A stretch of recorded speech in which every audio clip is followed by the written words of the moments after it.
Epistle 13 on Groundless Fears. I know that you have plenty of spirit, for even you began to equip yourself with maxims which were wholesome and potent to overcome obstacles. You were taking pride in your contest with fortune, and this is all the more true now that you have grappled with fortune and tested your powers. For our powers can never inspire in us implicit faith in ourselves except when many difficulties have confronted us on all sides, and have occasionally even come to close quarters with us. It is only in this way that the true spirit can be tested, the spirit that will never consent to come under the jurisdiction of things external to ourselves. This is the touchstone of such a spirit.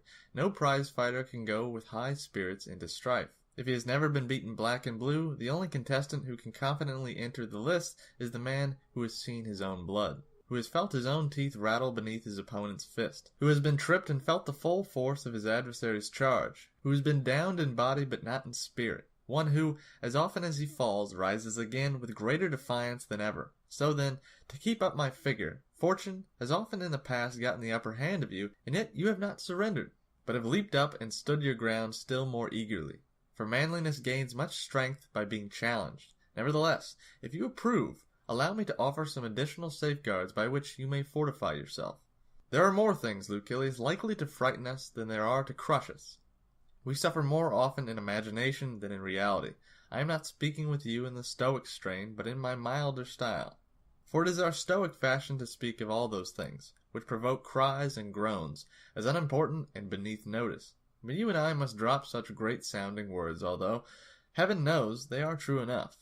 What I advise you to do is not to be unhappy before the crisis comes, since it may be that the dangers before you, which you paled as if they were threatening you, will never come upon you. They certainly have not come yet. Accordingly, some things torment us more than they ought. Some torment us before they ought, and some torment us when they ought not to torment us at all. We are in the habit of exaggerating, or imagining, or anticipating sorrow. The first of these three faults may be postponed for the present, because the subject is under discussion and the case is still in court, so to speak. That which I should call trifling, you will maintain to be most serious. For of course, I know that some men laugh while being flogged, and that others wince at a box on the car. We shall consider later whether those evils derive their power from their own strength, or from our own weakness.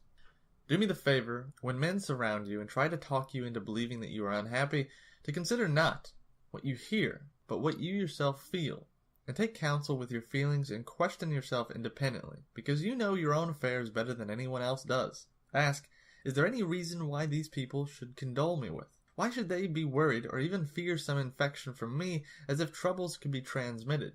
Is there any evil involved, or is it a matter merely of ill report rather than evil? Put the question voluntarily to yourself. Am I tormented without sufficient reason? Am I morose? And do I convert what is not an evil into what is an evil? You may retort with the question, how am I to know whether my sufferings are real or imaginary? Here is the rule for such matters. We are tormented either by the things present, or by the things to come, or by both. As to things present, the decision is easy. Suppose that your person enjoys freedom and health, and that you do not suffer from any external injury. As to what may happen in the future, we shall see later on. Today there is nothing wrong with it, but, you say, something will happen to it. First of all, consider whether your proofs of future trouble are sure, for it is more often the case that we are troubled by our own apprehensions, and that we are mocked by that mocker, rumor, which is wont to settle wars, but much more often settles individuals. Yes, my dear Lucilius, we agree too quickly with what people say. We do not put to the test those things which cause our fear. We do not examine into them. We blanch and retreat just like soldiers who are forced to abandon their camp because of a dust cloud raised by stampeding cattle, or are thrown into a panic by the spreading of some unauthenticated rumor. And somehow or another, it is the idle report that disturbs us most. For truth has its own definite boundaries, but that which arises from uncertainty is delivered over to guesswork, and the irresponsible license of a frightened mind. That is why no fear is so ruinous and so uncontrollable as panic fear. For other fears are groundless, but this fear is witless. Let us then look carefully into the matter. It is likely that some troubles will befall us, but it is not a present fact. How often has the unexpected happened? How often has the expected never come to pass? And even though it is ordained to be, what does it avail to run out to meet your suffering? You will suffer soon enough, when it arrives. So look forward meanwhile to better things. What shall you gain by doing this? Time. There will be many happenings meanwhile which will preserve to postpone or end or pass on to another person the trials which are near or even in your very presence. A fire has opened the way to flight. Men have been let down softly by a catastrophe. Sometimes the sword has been checked even by the victim's throat. Men have survived their own executioners. Even bad fortune is fickle. Perhaps it will come, perhaps not. In the meantime, it is not. So look forward to better things. The mind at times fashions for itself false shapes of evil when there are no signs that point to any evil. It twists into the worst construction some word of doubtful meaning, or it fancies some person's grudge to be more serious than it really is, considering not how angry the enemy is, but to what lengths he may go if he is angry. But life is not worth living, and there is no limit to our sorrows, if we indulge our fears to the greatest possible extent. In this matter, let prudence help you. Let prudence help you, and contemn fear with a resolute spirit, even when it is in plain sight. If you cannot do this, counter one weakness with another, and temper your fear with hope.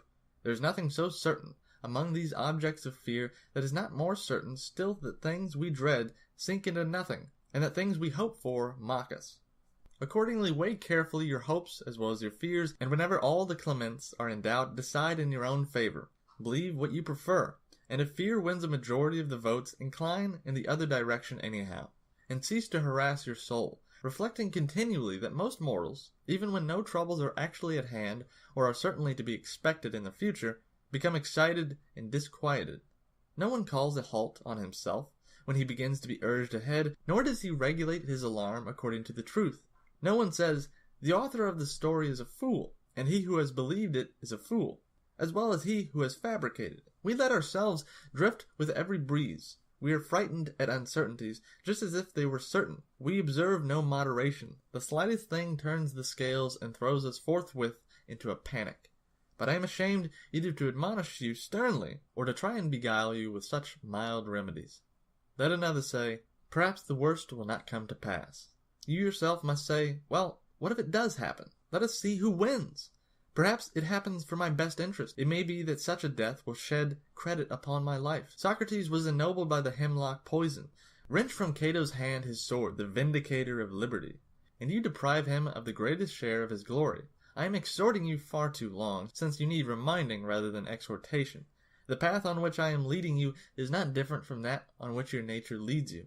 You were born to such conduct as I describe, hence there is all the more reason why you should increase and beautify the good that is in you.